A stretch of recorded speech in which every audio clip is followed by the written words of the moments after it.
Hey, how's everybody doing today? This is Mark Brody, and we're here with another episode of Coffee Talk with Brohawk.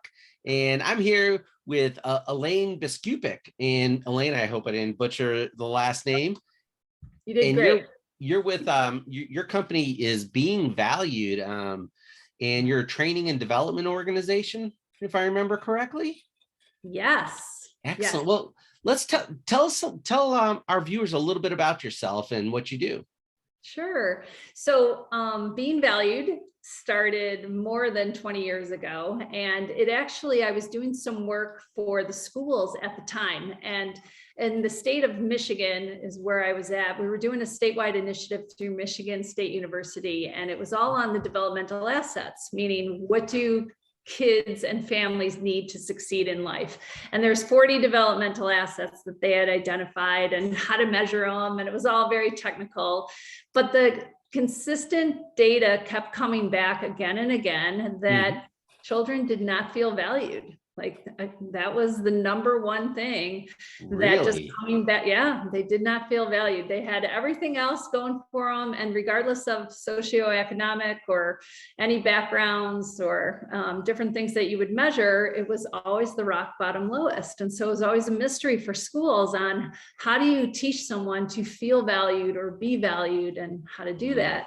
And so I write curriculums for a living as well as train people and do a bunch of things. So the superintendents of the schools asked me to come in and write a curriculum based specifically on how to have children and families feel more valued. And so we did a training for 80,000 people, community of 80,000, and we involved everyone from city government to firefighters to the police department to parents to everything. And that's how the curriculum was so fun and so successful. And we had built this entire community around this concept that the superintendent said to me, you really should copyright that. And I was like, oh, no, it's just another curriculum, another day in paradise for me.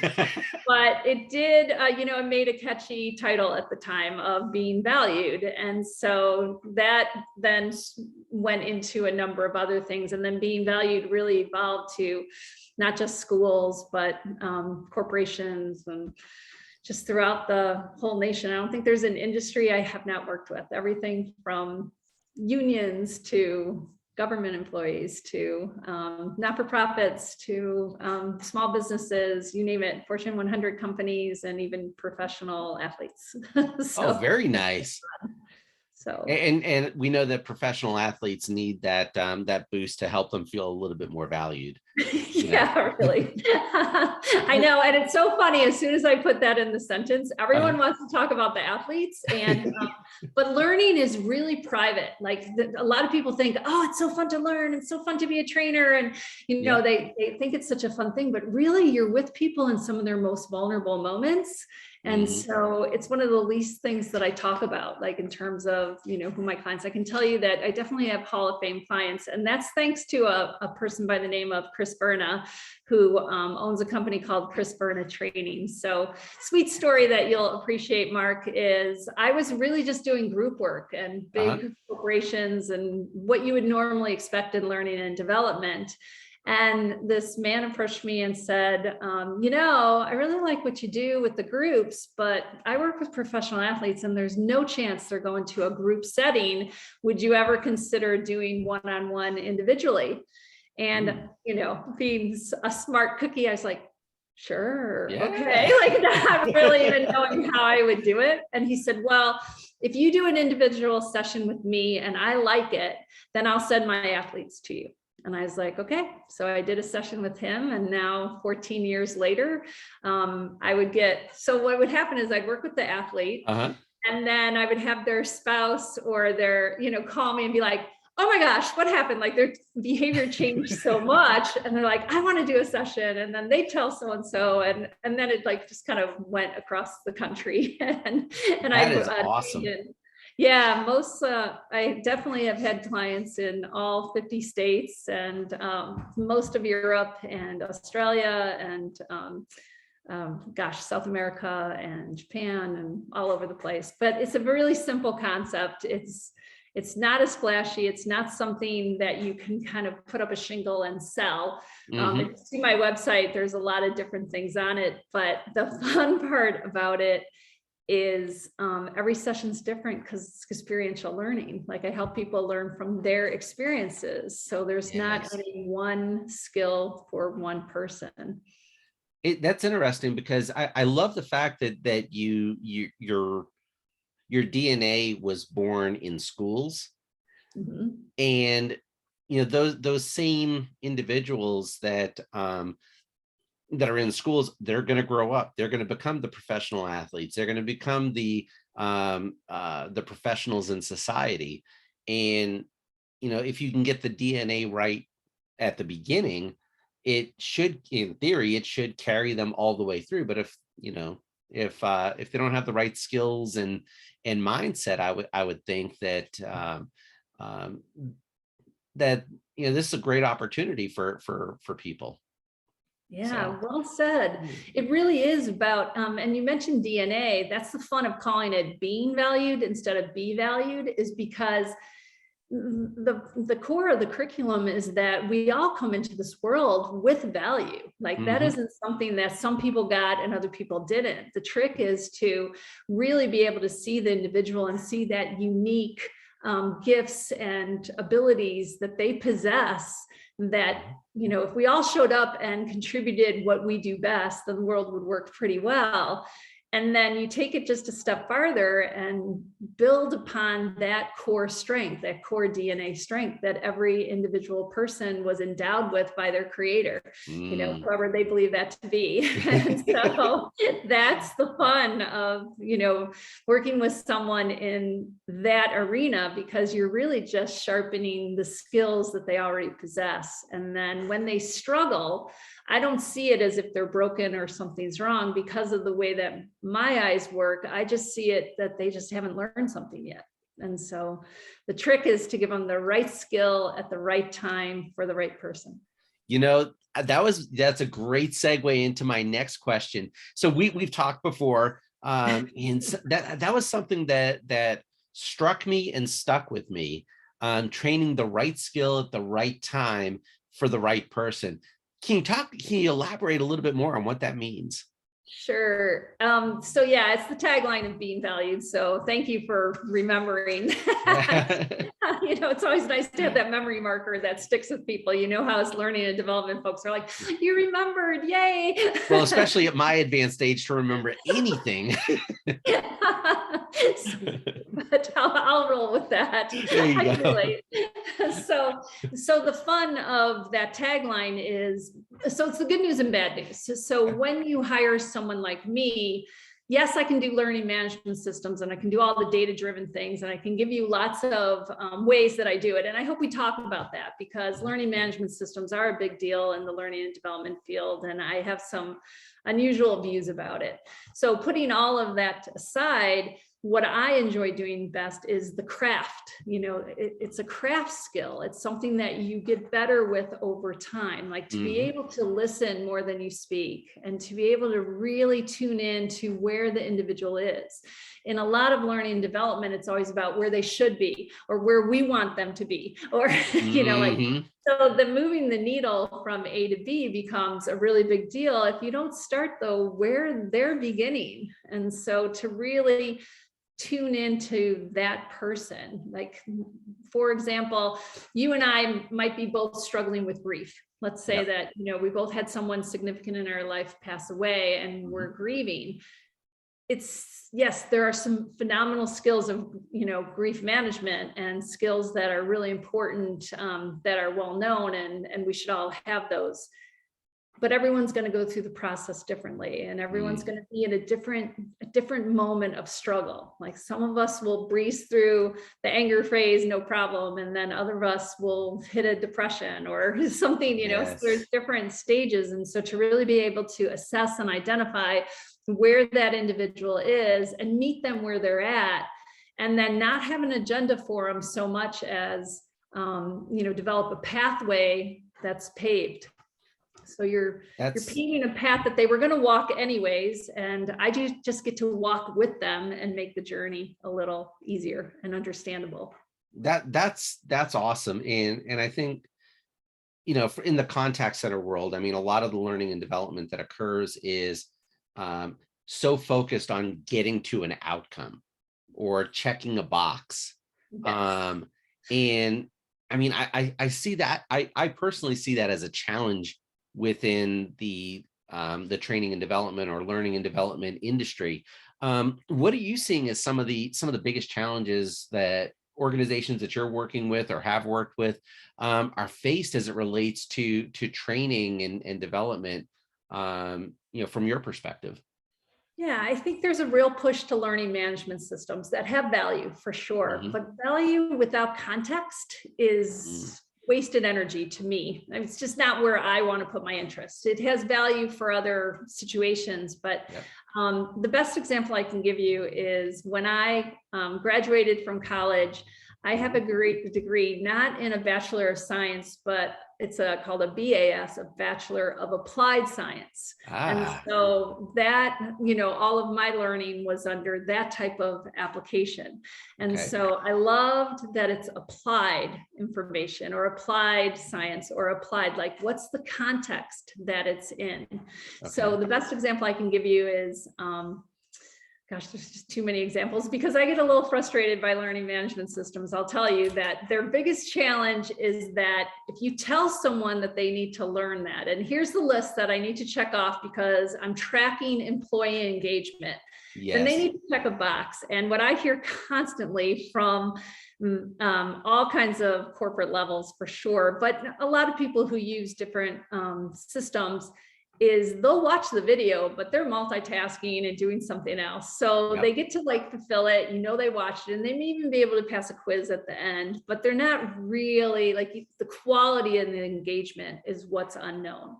And so Yes. for me, when someone wants to talk engagement numbers, I appreciate it. And I think that's great. And it's definitely a standard of measurement that I don't discount. I just choose to have different other evaluation methods. So for me, because I've had to track different things, like Hmm. money follows good ideas. So when I go into a corporation, I want to know retention rates. So I like the needle move is this company that I was working with had a 67% retention rate, and we got it up to a 98% retention rate. That's And then huge. financially, like I do a lot of sales training because Uh-huh. that's where a lot of people will invest money in sales training. And we were just pulling out the data before then, but there's a couple stats that are really fun. Is they were third in their market share, and then after doing training with me, they were number one in their market share, and they went from $156 million budget to a $564 million budget. So when you can produce that kind of value, thus Yes. being valued, then, can you say it was because of me? No, like that's the part that then becomes really humbling is I get to walk along on the journey. But when you let people do what they do best and move them about as a team based on their strengths and what they were hired originally to do, you can Yes. produce some significant results. And so the last result I'll tell you on what we were tracking is it's called belief into practice. So Okay. you ask them, what their beliefs are and how much they practice it. And they had the Fortune 100 company that I was working with at the time had a 32% belief into practice mode, and we got that up to 93%. So That is that was fun. awesome. Yeah, That is I mean, so those are awesome. like fun statistics for me. Like, but can I tell you like how many trainings I did? And I could not possibly, but can I tell Yeah. you like not just what changed financially, but obviously for all of us in training, our favorite is the stories of, oh, you really helped, or like to meet someone in that moment of vulnerability and be able to give them something that works. It's so fun. It's so magical. Well, and yeah, to see somebody's confidence level go from here to there, Yeah. Yeah. and they're nowhere near their ceiling. It was just somebody, that was like you said. I like how you put it, walking alongside them to make sure that the skills and abilities that they have, they're actually bringing out, and maximizing their potential, as opposed to well, I sent you to this training and you should know how to do this, so just go do it. You know, it's like go forth and do great things. You know, it's like, come on, that's never worked. And you know, it's interesting because I like the journey aspect of you know how you framed a lot of this so far. You know, because it's too much of what I've seen, you know, is really focused on, like I said, checking a box, getting to getting to a point where it's at I've completed, but then the application of all of that learning is lost. Um, you know, folks will come in and say, well, I attended the training, or I sent this person to this training. I don't understand why they're not executing now. Well, what was the support systems that were put in place for them? What type of journey mapping did you create for that individual in order to make sure that they were successful post training? And that's, for me personally, that's where I get frustrated with training systems, you know, as opposed to training processes. So excellent. Yeah, and I'll even take it a step further, because here's the tricky part. And this is why I think you like the right skill, you know, at the right time for the right person. Uh-huh. Is I had someone yesterday that I was working with, and this part was really fun because they were talking about their frustration. I'm working for a data-driven company, and they want to Uh-huh. be better at data, however you want to pronounce it, and all. And so in my mind, right away, my first thought was, oh, I got to get them hooked up with some of our data professionals, and you know, get them some skills and learning in that. But there's Uh-huh. always another story. There's always a story behind the story. So that's what I mean by it's a little bit of a craft. So Yeah. I really help people with two problems. It's either they know what they want, but they don't know how to get it, or Mm-hmm. they don't know what they want. And so hearing her at first, when she was talking about, I got to be better at data, I got to be better at data. This is the part that people miss, I think, in learning and development, is upon talking to her and just being curious, it really turned out that she knew what she wanted and she knew how to do it. She just didn't carve out the time in her schedule to do it. So I was like, all right, well, let's look at your schedule. And of course it was packed like everyone's is in this day. I said, well, are you better in the morning or evening? Or, you know, like you kind of work around. And then we started just this weekly thing where she would work on, we called it ODDT time, Okay. outcome driven time, ODT, Okay. outcome driven time. And so now she's got a part on her calendar that's just for doing outcomes and doing the data, because she knows how to do it. I would have sent her to all these classes and would have been meaningless and Yeah. done whatever, but she really just needed this time management skill, which That's is, you know, surprising, but you still have to spend a lot of time on assessment and listening. And instead of being so concerned about what I'm going to bring to the table as a trainer, I spend more time on just really getting to know the person and looking reading for the the, room. Yeah, reading the room and understanding what it is that they're trying to get out of it. yeah. Yeah. And then the same application, like if you're listening and you're thinking to yourself, okay, that's great for individuals, but how do I do that with a big team or a big group or, you know, thousands of people? I just did a training a couple months ago that had 1,200 people on it. And Uh-huh. it's still the same concepts where even, you know, Mark, before you and I spoke, I'm like, tell me a little more about your audience. Like, Yeah. you know, you have to be able to not just know material, but you got to love the audience and then love what you bring to the table and enjoy that. And I think those three things together make for a good trainer. Yeah. I would definitely agree with you on that. You know, and I also see that you know, people are so focused on the technology to solve their problems, as opposed to the skill of the trainer or the facilitator or the curriculum developer or whatever role. And I think that sometimes people equate trainer, facilitator, instructor, and curriculum developer all as the same person, and they're really different skill sets. Yeah. And then they look towards technology. How do you think technology has kind of changed the training and development industry? Oh, such a beautiful question. I was talking to a CEO last year and I said, let me just be very clear. I've become a dinosaur. Like watching whatever happened to cab drivers, I feel like, you're in it. If you don't adapt Yep. to the new information, this is the information age. You can Google almost anything. There's a YouTube video for almost anything that you want to learn. Yes. So information isn't the trick. The trick is that application of the information. And so access to information, I remember their finance person was saying to me, well, where are you going to get the content from? And I was like, from your own people. Yeah. Like they know. Like when I ran big teams and I continue to have a team, I was always so mad when they would bring in some outside consultant and it would just be this big flashy thing. Yep. And then you're still left with doing the work. Like, yeah, you felt good and you might've gotten a few tools and it was really great, but then, you kind of fall back into your, habits and different things. So I originally got into this as a professional team builder.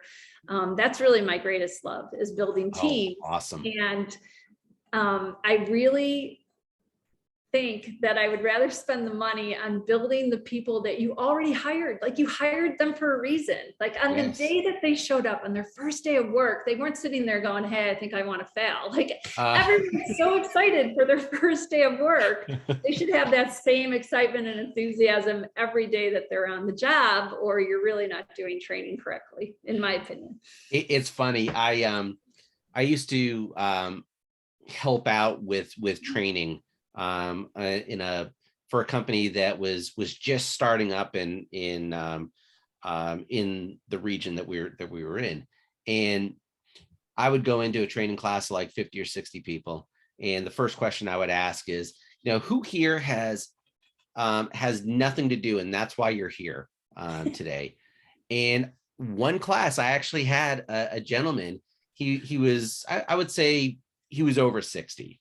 And he raised his hand and I'm like, okay, this is different. I mean, I've done this for like 40 different classes. I have somebody that raised their hand and, he's like, yeah, I'm just here because I don't feel like hanging out with my spouse at home all day. And I'm like, really? He didn't end up coming back the next day, but that was his choice and not our choice. Because I think, just that personality would have been awesome, in the environment. But I agree with you. I mean, I don't think the general population of folks that go into a training are there because they have nothing else to do, the whole day. But the worst trainings I found are the ones that people feel like they're a hostage in. Oh, yes. You have to go to this training because you have to check this box or you have to do this. And, to really get people's energy level up, it's important that they understand, why we would like them to attend, but also what the value is in it for them as well. I think that's important. And what I love from your story, Mark, that I think you illustrate really well is your opening question was to learn more about the audience. Yes. Like, instead of coming in as, gee, I'm this expert and the audience is here and I'm here, it's such a odd thing, to me that suddenly I'm going to impart this wisdom on you and your whole life's going to change. Exactly. It's like when you were born with the wisdom that you need. And yes, we all need to learn and grow. And we're grateful for all of our teachers. Like I'm who I am today because of all the teachers in my life. The people kind enough to share their wisdom. But I wanted their wisdom, Yes. I wasn't closed off to it. And I love that you opened with that question. And you referred to yourself a few moments ago, and I know we're going a little bit long here, but I'm okay with this because this is a great conversation. And I hope our audience can appreciate this as well. So one of the things that you referred to yourself as a little bit ago was as a dinosaur. And I'm like, I like that, but it's also a sad state of affairs because now, I mean, I kind of equate this to driving a car. When I was younger, I mean, I'm assuming I'm quite a bit older than the majority of the people that are watching this. I learned how to drive a stick shift. And so driving a stick shift, you couldn't go from 0 to 60. Well, at least the car that I was in, I couldn't go from 0 to 60 in 4.2 seconds. Now everybody wants to be so dynamic. They want to go from 0 to 60 very quickly. Organizations are expecting their teams to come up to speed very quickly, and they don't understand that the stick shift mentality of it, that if you put too much in, you're gonna break something. Mm-hmm. Too much too quickly never results in a good outcome. So yeah. Well, I do know how to drive a stick shift. Excellent. And I will tell you, though, the dinosaur comment was made in a certain context. I say that with pride, because originally how I did it, I was a dinosaur, but then I adapted.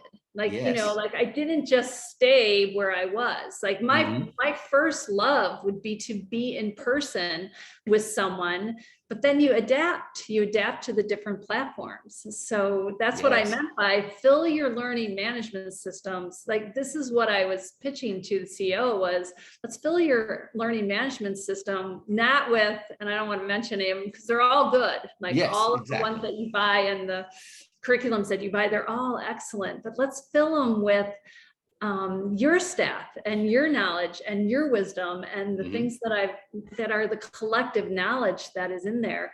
And then it was really fun because that was the adaptation that I made. So not just writing curriculums, which I was good at, but now thanks to good teachers and people who have helped me, I write great videos. I write, content that can be in different formats and interactive. And there's so many great apps that make trainings interactive that we used to do in person, but now we can do in this platform. And it's so much fun. It's so much fun to have that level of interaction. So you're not just a talking head. Yeah, that is awesome. I love it. So let's get to the speed round here, Elaine. What do you think? Sure. All right. Fire away. All right. Yeah. All right. So what fact or fun fact about Elaine would people be surprised to learn about you? Well, I do have this odd ability to wake up on a dime and fall asleep on a dime. So I work in time zones all around the world. And even this morning, the person that I was working with, I met with them at 7:30 a.m. UK time, which is 2:30 Eastern time. Oh my gosh. And they're like, "Are you sure?" And I'm like, "Yes, I can wake up, do it, and then go right back to sleep." I'm impressed. On video, which was a little bit of a stretch. So I stay on Eastern time. So even when I travel, and I travel constantly, I stay on Eastern all the time because I have this weird ability to just be present with whatever moment it is. And I don't drink coffee, so that helps for sure. But I can be like instantly awake and then go, okay, flip the switch, we're out. That is awesome. So you traveled all over the place, all over the world. So what is your ideal off the grid location? Well, let's see. I will tell you that I love anything with water. So off the grid would be an island, but I was fortunate to live near the ocean, just like a half a block away, not right on it. But I then have been fortunate enough to live right on Lake Michigan, which is one of the Great Lakes. And it's just heaven for me. So it's not off the grid, although I've been to a lot of cool islands that, have been, but I would say anything with water. I love water and sunsets and sunrises and all that fun thing. Well, as much traveling as you do, I would imagine where you are now is kind of like an off the grid location for you. As well. No, it's actually like right now I'm coming to you live from Lake Michigan. Okay. A little bit so you can see. Oh, but, awesome. Literally on Lake Michigan. Yeah, but I'm 10 minutes from an airport. So that's that's always the kind of trick, is make sure I'm close to a convenient airport. And then in Florida, I live in near the Palm Beach airport. And those of you who know that area, it's so convenient. It's a great airport. So excellent. Yeah, when you travel for your work, having easy access to an airport is. Yes. Yeah, you don't saves- want to get out and drive too much, and especially during Yeah. rush hours and stuff like that. No, not at all. So yeah, thanks for asking. That's a fun question. So Elaine, if someone wants to learn more about you, the work that you do, your company Being Valued, Yeah. where should they start? Yeah, they can just go to the website, which is beingvalued.com. And sometimes being is hard to say. It's BEINGVALUED.com.